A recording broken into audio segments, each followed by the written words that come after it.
Hi, Mark at Physical of Eversville, and in previous videos I've started showing some body weight type squats. I'm going to demonstrate a few more variations to do. This time we're going to up it a little bit and start incorporating different directions in your squats so that you start stimulating your body through different planes of motion.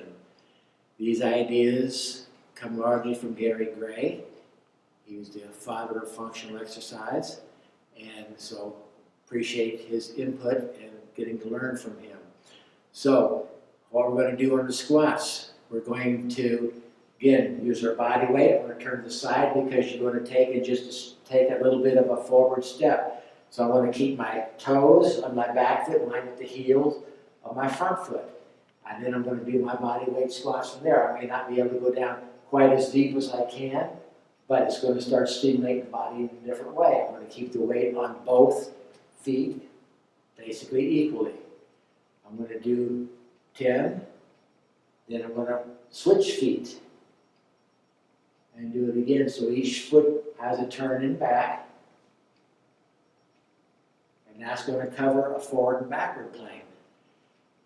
Part 2, I'm going to spread a little bit wider than what I would normally use and do my squats here, making sure I'm not letting the knees cave in too much.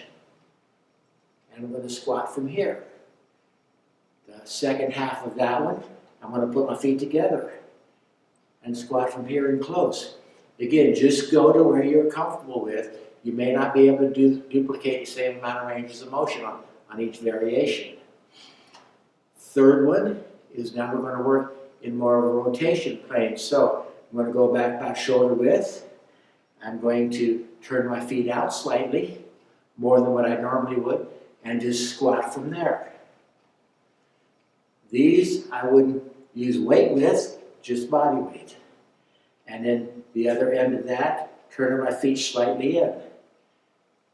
These especially I won't be able to go as deep, so I just go where it's comfortable. And again, I would not use a weight with this, just using this for range of motion and to start stimulating the body. If you have further questions, contact us at physicaleveversville.com.